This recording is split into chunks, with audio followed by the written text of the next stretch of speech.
Now, from the makers of cold water Omo...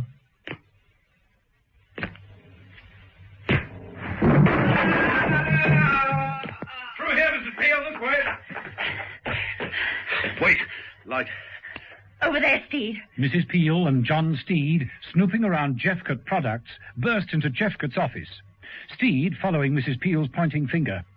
Jeffcott's legs were protruding from the end of the desk. Steed moved over, swinging the table lamp downwards. Phew. He looks as though he's been hit by a 5-ton truck. But who... I mean, he was a karate expert. Not expert enough, it seems. Steed, look at that far wall. They both stared at the far wall. There was a large, splintered gap in the wooden partition leading to the warehouse. It was exactly as though a man of at least 7 feet tall had walked straight through it.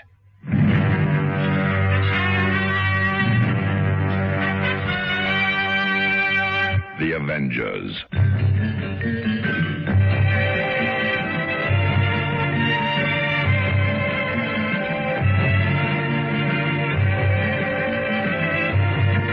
John Steed and Emma Peel, The Avengers.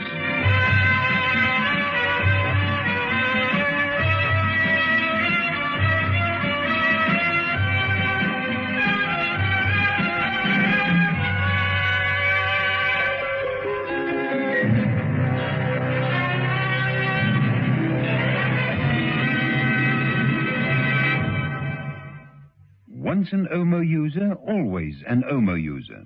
This is what Mrs. Lyons of Yellowwood Park, Durban, has to say. It is the one powder that does everything. Well, for me, I know that. Yes? There's so many things that I've used and experimented with just to prove cold water Omo. Really to put it to the ultimate test. You know, and I find that it's come up to all my expectations. Yes. Cold water Omo cleans best. Walls Ice Cream presents the new Pink Pussycat song. We drop strawberry and vanilla, hop and hop. That's on inside. White milky chocolate the way you like. All over the outside. Where walls Pink Pussycat now.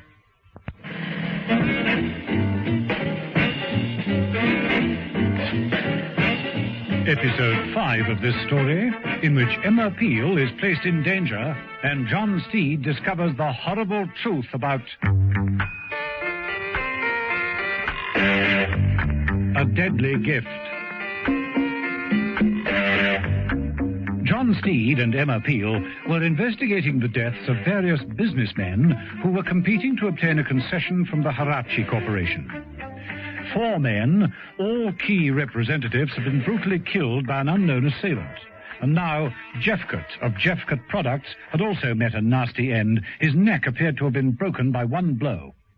John Steed moved to the shattered partition leading into the warehouse and stood in the opening. The man-shaped gap quite dwarfed him. He stretched around in the opening with his umbrella. Well, whoever he was, he could hardly be called Shorty.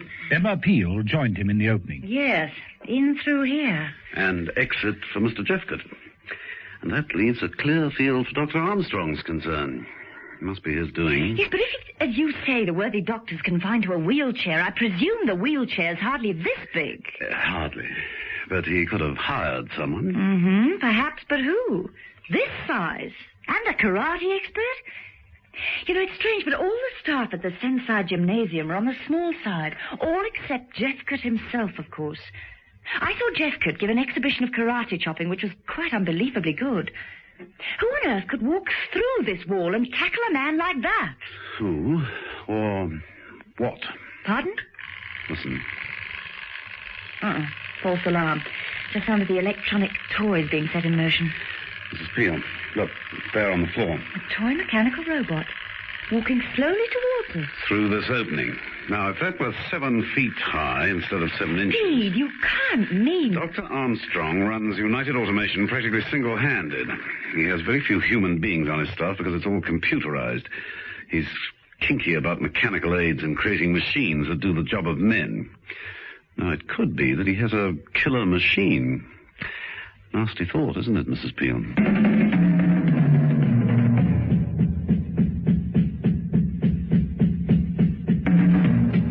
Back in Mrs. Peel's apartment later that night, John Steed was making final preparations.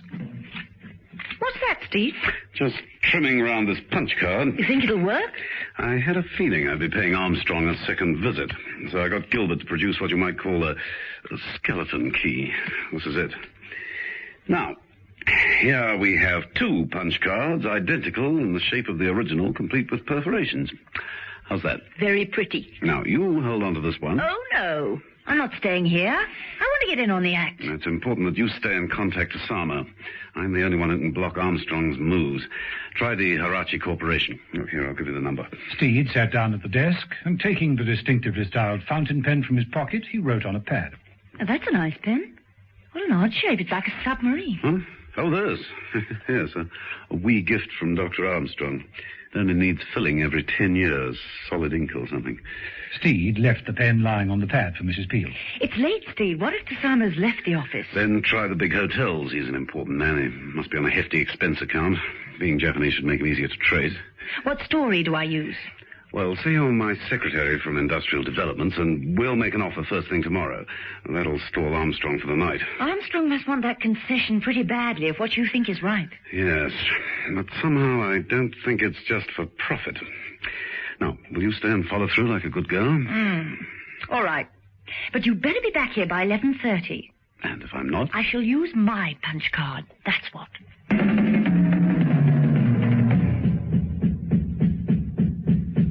Steed used his own punch card to gain admittance to United Automation. He dropped the card in the slot by the lifts. Enter the lift, please. Steed wondered privately if Armstrong had any method of monitoring the lift movements. If so, he could have a rather nasty reception waiting in the computer library. The lift stopped. Steed stepped out. The room appeared to be empty. So far, so good. Hold it. Figure slumped in that black leather chair. Enormous figure. Steed approached cautiously, wondering if it could be Armstrong, but the gloved hands that hung over the broad arms of the chair appeared to be lifeless. There was no sound, no movement, no sound of breathing. Steed suddenly reached for the reading lamp on the desk and flashed it on the inert figure. The hatless, indefinable face was covered with a light-colored stockinged mask, upon which perched dark glasses. Gotta get a better look at you, chum. Working swiftly, Steed removed the stocking. Underneath was the stainless steel face of an automated man. Steed tapped the face with the glasses. A robot, all right. A killer robot, maybe. Steed replaced the stockinged mask and glasses. Nothing but a dark hat lay in the figure's lap. A sudden noise alerted Steed. He looked around for a place to hide. There wasn't any cover in this soulless, clinically neat room. Steed spotted the air-conditioning grill. Oh, blast. It's bound to bring someone. Steed succeeded in getting the metal grill free and squeezing into the air shaft, closing the grill back into position just as the door opened and Armstrong in his automatic chair glided into the room. Oh, come, Benson. No need to worry about answering that. Is that it? In the chair, that is? Yes, that is it. The Pabulum robot. He's quite harmless, really. That is, until programmed. Then even I can't stop him. Of course, he's only a prototype, like a child, really. But one day he'll have a brain more efficient than this computer. He'll be powered by solar energy, and that steel casing will stand the blast of an atomic shell. He looks quite human. Uncanny. Yes, but he travels with the accuracy of a guided missile. How? Let me show you. He's directed by a simple radio transmitter.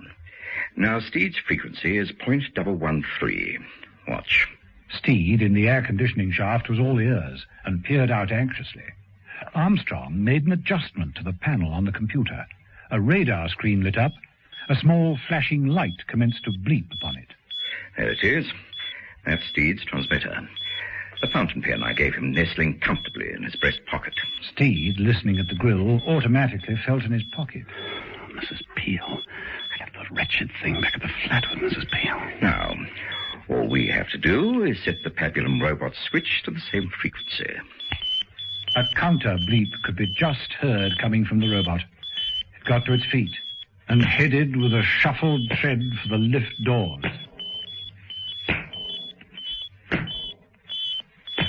Armstrong pressed the button to release the doors and said, "So, Benson, that will be the end of Steed, and the concession will be ours."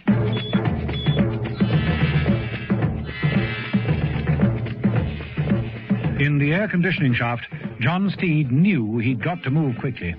He crawled his way along, searching for another exit grill. There wasn't one. He was trapped. In the computer library, Benson and Dr. Armstrong watched the progress of the two dots on the radar screen. When the Pabulum robot reached the fountain pen transmitter, it would kill viciously. In Mrs. Peel's apartment, Emma was making a phone call, the offending fountain pen lying in front of her.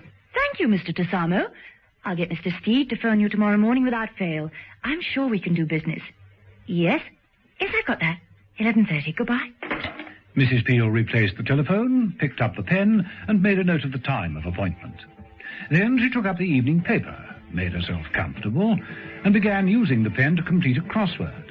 The Pabulum robot ploughed on.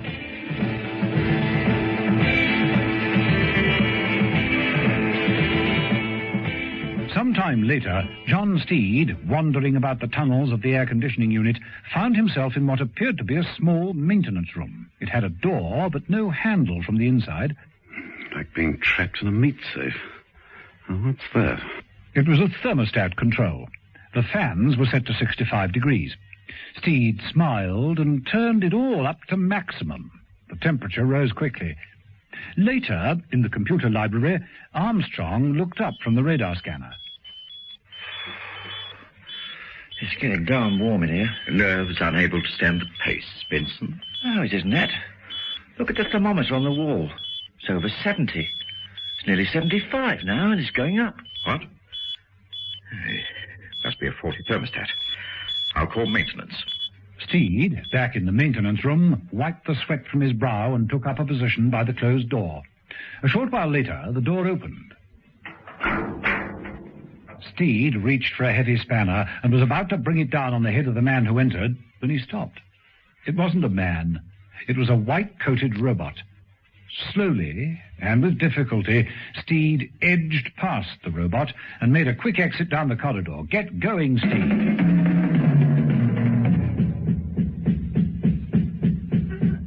Time ticked on.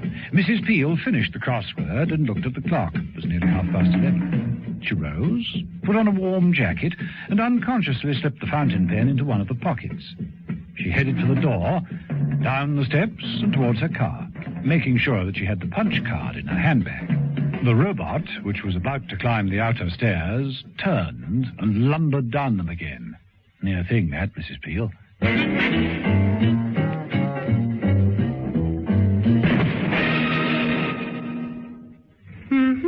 You've got people coming to stay, so your bathroom must look specially clean. But is everything really clean? Not only where they'll notice, but in those hard-to-reach cracks and crevices, like around the tiles.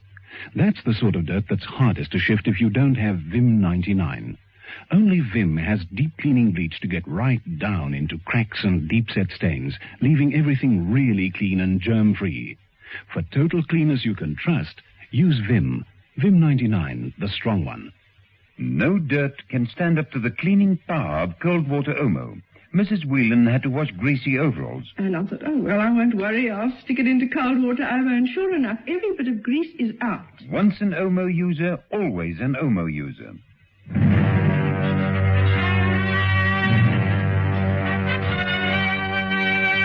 The Avengers.